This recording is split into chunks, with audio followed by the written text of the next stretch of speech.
Hello friends, आज हम करेंगे 25 मोस्ट इम्पोर्टेंट एमसीक्यू जो प्रीवियस ईयर के क्वेश्चन एग्ज़ाम में आ चुके हैं। रेडियोग्राफी के एग्ज़ाम से रिलेटेड बहुत इंपॉर्टेंट हैं। चलिए स्टार्ट करते हैं। आज का पहला question, in a Waters view occipitomental projection the orbitomeatal line form what angle with the image receptor. ये कह रहा है इन वाटर्स व्यू करते हैं ना, जो पीएनएस पैरानेजल साइनस व्यू भी बोलते हैं, उसमें ऑर्बिटोमीटर लाइन होती है जो जिसको रेडियोग्राफिक बेस लाइन भी बोलते हैं। वो कितना एंगल बनाती है इमेज रिसेप्टर के साथ? तो ऑप्शन ए दे रखा 15 डिग्री, ऑप्शन बी है 30 डिग्री, ऑप्शन सी है 37 डिग्री, या ऑप्शन डी है 45 डिग्री। तो इसका करेक्ट आंसर आएगा option number C is the correct answer. 37 degree angle बनाती है orbitometer line with image receptor के साथ। ठीक है, इसको दूसरा किस नाम से जानते हैं? ऑर्बिटोमीटर लाइन को रेडियोग्राफिक बेस लाइन भी जानते हैं, रेडियोग्राफिक बेस लाइन के नाम से भी जानते हैं, रेडियोग्राफिक बेस लाइन। ठीक है, चलिए next question. Question number second क्या कह रहा है? To visualise the intervertebral foramina of the cervical spine what projection is required?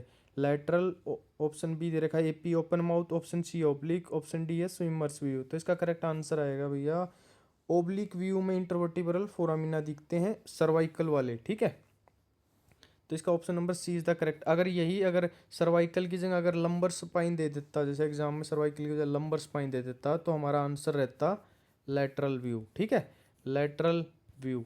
ठीक है, अगर लंबर स्पाइन की बात करें तो लेटरल में इंटरवर्टिब्रल फोरामिना बढ़िया दिखते हैं। अगर सर्वाइकल दे रखा तो उसका करेक्ट आंसर आएगा option number C is the correct answer, oblique. चलिए नेक्स्ट क्वेश्चन।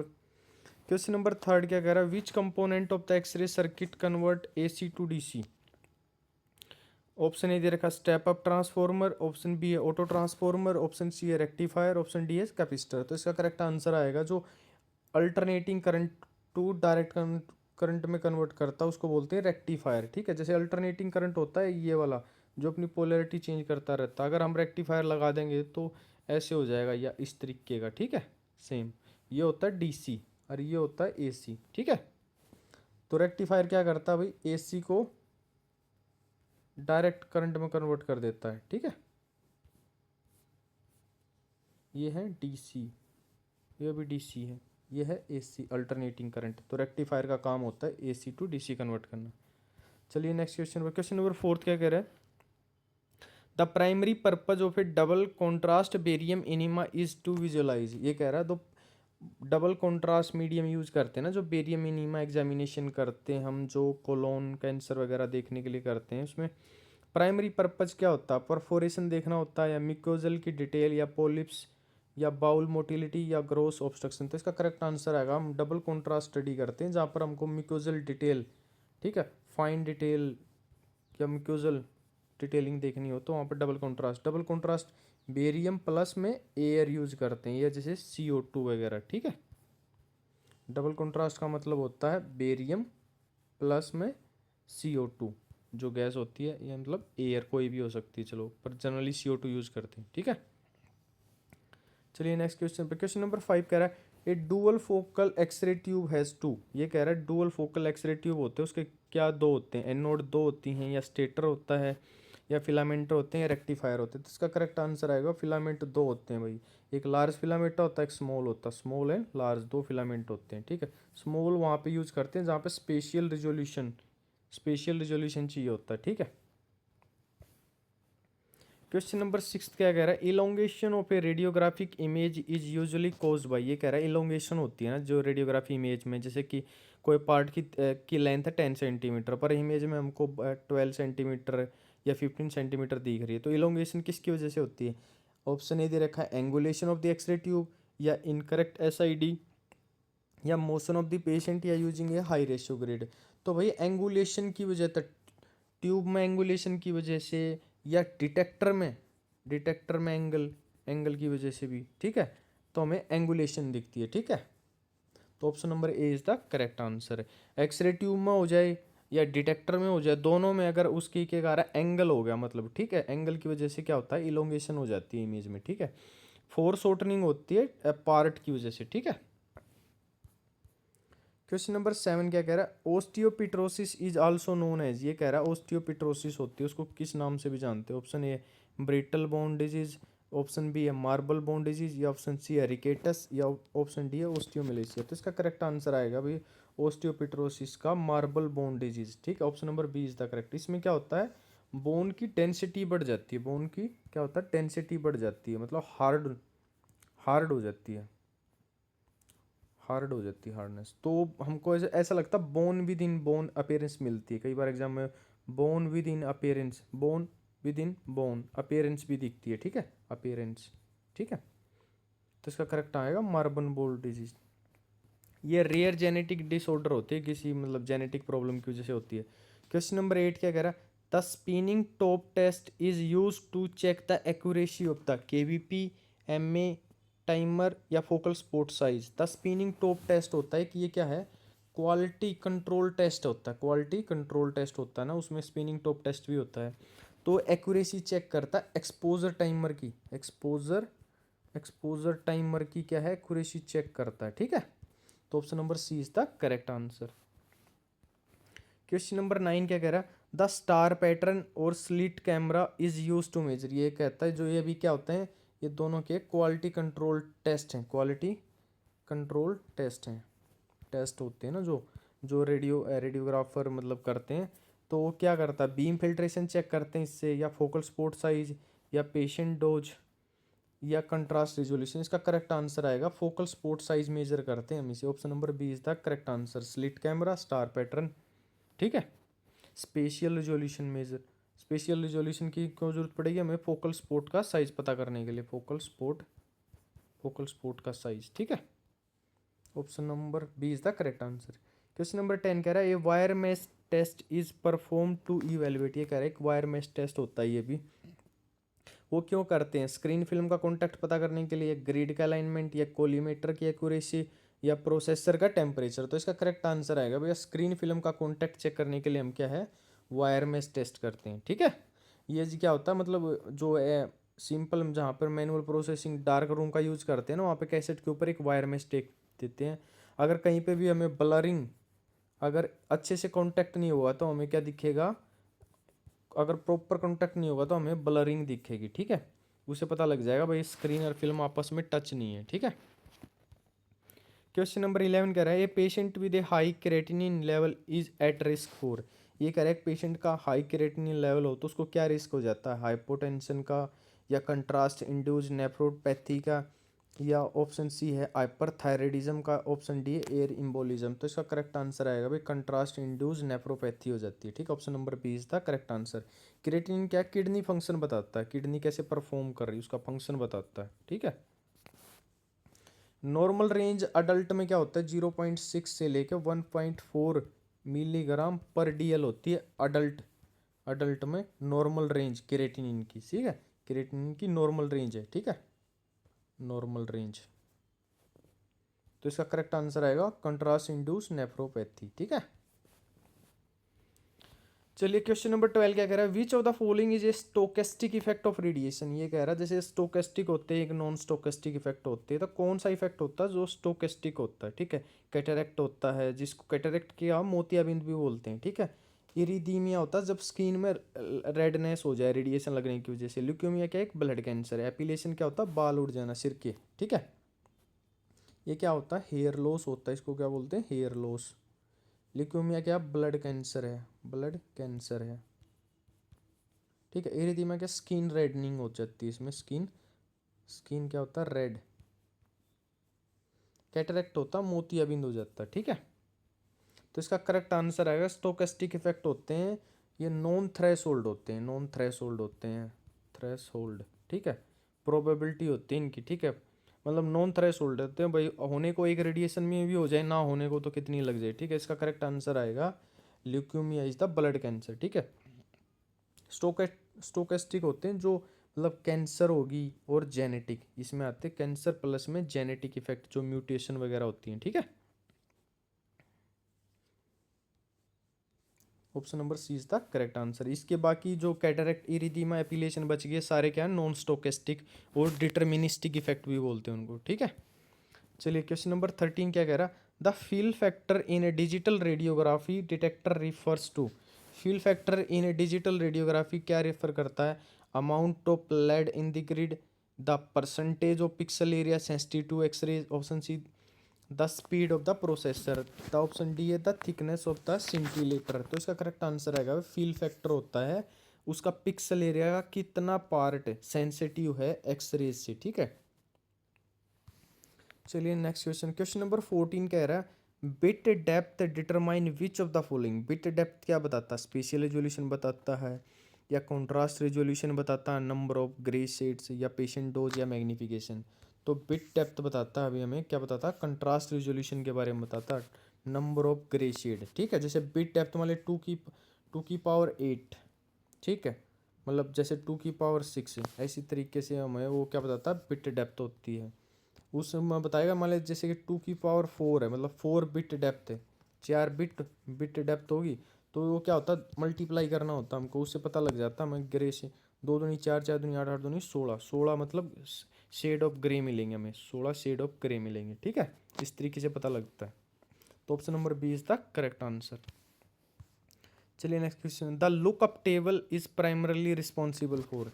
LUT होता है भाई, ये जो डिजिटल होती है ना, जैसे CRDR में या CT वगैरह में होती है, वहाँ पे होता है लुकअप टेबल का काम होता है। जैसे क्या डिटरमाइन करता है, या FOV बताता है या एडजस्ट करता है इमेज का contrast and brightness to a standard, store करता है पेशेंट की डेमोग्राफी, या ऑप्शन डी है managing the ledger in this CR plate. तो लुकअप टेबल होता है ना भैया, LUT एडजस्ट करता है कॉन्ट्रास्ट एंड ब्राइटनेस। तो option number B is the correct.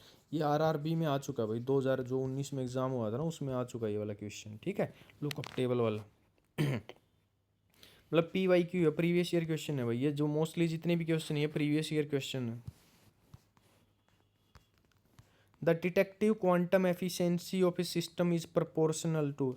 Detective quantum efficiency क्या बताती है, पेशेंट की थिकनेस या सिग्नल टू नॉइज रेशियो का स्क्योर या ग्रेड रेशियो या एक्सपोजर टाइम। तो डिटेक्टर क्वांटम एफिशिएंसी बताती है सिग्नल टू नॉइज रेशियो। तो इसका फॉर्मूला भी होता है DQ का फॉर्मूला होता है DQE का, signal to noise ratio, noise ratio का स्क्वायर आउटपुट अपॉन में signal to noise ratio input, ठीक है। तो option number B is the correct answer, detective quantum efficiency. Question number 17 कह रहा है to maintain the same density if you increase the KVP by 15% you should.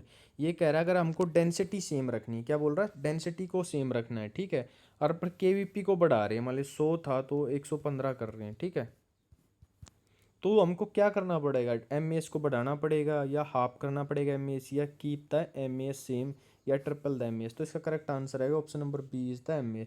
अगर KVP बढ़ा दिया तो MAS हमको कम करना पड़ेगा, क्योंकि सेम डेंसिटी चाहिए एक्सरे फिल्म की के ऊपर, ठीक है। क्योंकि KVP बढ़ेगा एक्सरे का नंबर, उसकी क्वालिटी बढ़ेगी, नंबर भी बढ़ेगा, ठीक है। क्वेश्चन नंबर 18 कह रहा है what is the magnification factor if the SID is 40 inch and OID is 10 inch. ये कह रहा है मैग्निफिकेशन फैक्टर कितना होगा, ठीक है। मैग्निफिकेशन फैक्टर होता है भाई SID बाई में SOD, source to image distance upon में object distance, object distance image distance. तो भाई SID क्या होता है, SID होता है SOD प्लस में OID क्या होता है, ऑब्जेक्ट टू इमेज डिस्टेंस, ठीक है। तो हम पहले क्या है OID निकाल लेंगे। OID कैसे निकलेगा, OID होता है SID माइनस में SOD, ठीक है। तो इस सीधी सी बात, हमको मैग्निफिकेशन फैक्टर निकालना, मैग्निफिकेशन फैक्टर निकालने के लिए हमको क्या है, SID दे रखा 40, हमें SOD चाहिए हमको, SOD कितना है, SOD मतलब 40 माइनस में OID कम कर दे, OID कितना दे रखा 10, तो आ गया SOD आ गया 30, 40/30 10/3। Option number B is the correct answer 1.33, ठीक है। Which of the following is the most effective way to reduce motion in paediatric radiography. ये कह रहा है कौन सा सबसे इफेक्टिव वे होता है मोशन को कम करने का पेडियाट्रिक्स रेडियोग्राफी में, using high MAS, using short exposure time, या इंक्रीज SID, या using a high ratio grid. तो इसका करेक्ट आंसर आएगा using short exposure time. Exposure time हमें कम से कम रखना, option number B is the correct answer. ये भाई MCRE का क्वेश्चन है, ठीक है, MCRE में आ चुका है ये वाला, ठीक है। The pigostat is a immobilisation device primarily use for, एक pigostat is a immobilisation device होती है, क्यों यूज करते हैं? हिप के एक्सरे करने के लिए, या अपराइट चेस्ट एक्सरे के लिए, या लेटरल स्कल के लिए, या अपर जी स्टडी के। तो इसका करेक्ट आंसर आएगा भाई, जो हम अपराइट चेस्ट एक्सरे करते हैं ना छोटे छोटे बच्चों में, जो पेडिट्रिक्स पीड्स वगैरह में, पेडिट्रिक्स पेशेंट्स में छोटे बच्चे होते हैं ना, जो चिल्ड्रंस में छोटे बच्चे होते हैं, उनमें उनका स्टैंडिंग में चेस्ट एक्सरे करने के लिए इमोबिलाइजेशन डिवाइस यूज करते हैं, पिगोस्टैट। ठीक है। क्वेश्चन नंबर 21 कह रहा है green stick fracture is a most common in, ये कह रहा है ग्रीन स्टिक फ्रैक्चर के बहुत सारे प्रकार होते हैं, जैसे कम्युनिकेटेड है, स्पायरल, ओब्लिक, ट्रांसवर्स, उसी तरह ग्रीन स्टिक फ्रैक्चर होता है। ठीक है। वो कॉमन किस में होता है? जेरिएट्रिक मतलब बूढ़े पेशेंट्स में, या प्रोफेशनल एथलीट में, या पेडियाट्रिक छोटे बच्चों में, पेशेंट विद ऑस्टियोपोरोसिस। तो इसका करेक्ट आंसर आएगा भाई, जो छोटे बच्चे होते हैं ना पेडियाट्रिक से, चिल्ड्रंस वगैरह में क्या होता है, उनकी हड्डी लचीली ज़्यादा होती है, तो बेंड हो जाती है, मतलब एक तरफ से फ्रैक्चर होती है, एक तरफ से इंटेक्ट रहती है। ठीक है। ग्रीन स्टिक जैसे हरी टंडी सी होती है ना, वो मुड़ जाती है एक तरफ से, टूट के पूरी तरह से अलग नहीं होती। ठीक है। Question number 22 the gantry of a CT scanner can usually be tilted up to, ये गैंट्री होती है ना सीटी स्कैनर में, जब से हम सीटी है एनसीसीटी हेड कर रहे होते, तो कई बार हमको जैसे ऑर्बिट आई की डोज कम करनी है, आंखों से बचाना भाई, आंखों के लेंस को बचाना, आई लेंस को प्रोटेक्ट करने के लिए क्या हम होते हैं, सीटी की गैंट्री को रोटेट कर देते हैं। ठीक है। रोटेट नहीं मतलब टिल्टेड, सॉरी टिल्टेड कर देते हैं। ठीक है। दोनों साइड हो जाती है। टिल्टेड क्या होता है? प्लस माइनस दोनों, मतलब भाई आगे भी हो सकती है पीछे भी, दोनों साइड। ठीक है। टिल्ट कर देते हैं आई लेंस को प्रोटेक्ट करने के लिए रेडिएशन से। एनसीसीटी एग्जाम करते हुए, एनसीसीटी हेड करते हैं तब करते हैं। तो हम अप टू 30 डिग्री तक कर सकते हैं, दोनों साइड कंट्री को टिल्ट कर सकते हैं। ठीक है। क्वेश्चन नंबर 23 था which MRI pulse sequence is best for demonstrating oedema और फ्लूइड, ये कह रहा है एमआरआई का कौन सा सीक्वेंस सबसे बेस्ट होता है इडिमा और फ्लूइड देखने के लिए, T1 वेटेड, T2 वेटेड, या प्रोटॉन डेंसिटी, या ग्रेडियंट इको। तो इसका करेक्ट आंसर है option number B is the correct answer, oedema और फ्लूइड देखने के लिए। ठीक है। T1 पे क्या है? एनाटमी अच्छी दिखती है। ठीक है। ग्रेडियंट जीआरई होता है जहाँ पर ब्लीड कैल्सिफिकेशन वगैरह ब्लीड देखने के लिए होता है। ठीक है। जीआरई सीक्वेंस पीडी करते हैं हम जहाँ पे जॉइंट्स वगैरह में होता है ज़्यादा, जॉइंट्स वगैरह में। ठीक है। तो इसका करेक्ट आंसर है T2 वेटेड पे फ्लूइड बिल्कुल ब्राइट दिखता है, अच्छे से दिखता है, तो option number B is the correct answer. Question number 24 which of the following is a negative contrast agent, ये कह रहा है कौन सा नेगेटिव कॉन्ट्रास्ट होता है, बेरियम सल्फेट, आयोहिक्सोल, कार्बन डाइऑक्साइड, या गैडोलिनियम। तो इसका करेक्ट आंसर है भाई CO2 होता है ना नेगेटिव, ये सारे पॉजिटिव होते हैं, आयोहिक्सोल, ये बेरियम सल्फेट, गैडोलिनियम, ये भी सारे क्या पॉजिटिव, ये CO2 क्या है नेगेटिव ओनली। ठीक है। चलिए question number 25 which ultrasound frequency provide the best resolution for superficial structure, ये कह रहा है सबसे बेस्ट रिजोल्यूशन कौन सी फ्रीक्वेंसी का अल्ट्रासाउंड ट्रांसड्यूसर की फ्रीक्वेंसी बताएगी? 2.5 मेगाहर्ट्ज, 3.5 मेगाहर्ट्ज, ऑप्शन सी है 5 मेगाहर्ट्ज, ऑप्शन डी है 12 मेगाहर्ट्ज। तो इसका करेक्ट आंसर है जितनी ज़्यादा उसकी फ्रीक्वेंसी ज़्यादा होगी ना, उतना ज़्यादा शार्प रिजोल्यूशन हमें सुपरफिशियल स्ट्रक्चर का दिखेगा। ठीक है। पेनिट्रेशन कम होती है पर क्वालिटी अच्छे से दिखती है। ठीक है। Option number D is the correct answer. आज का लास्ट क्वेश्चन है question number 26 which of the following is the most common radio nuclide use in PET scan, PET scan क्या होता है भाई? पेट स्कैन होता है पॉजिट्रॉन इमिशन टोमोग्राफी। ठीक है। Positron emission tomography, emission tomography, tomography. ठीक है। इसमें कौन सा स्कैन यूज करते हैं? हमें टेक्नीशियम 99M यूज करते हैं, या आयोडीन 131 करते हैं, या फ्लोरीन 18 करते हैं, या जीनोन 133 करते हैं। तो इसका करेक्ट आएगा FDG, फ्लोरो डिओक्सी ग्लूकोज। FDG क्या होता है? फ्लोरो डिओक्सी ग्लूकोज। ठीक है। FDG इन 18, फ्लोरीन 18 यूज़ करते हैं। ठीक है। इसका हाफ लाइफ होता है 109 मिनट, कई बार हाफ लाइफ पूछ लेते हैं एग्जाम में। ठीक है। चलिए आज के लिए इतना ही, थैंक यू, फिर मिलते हैं।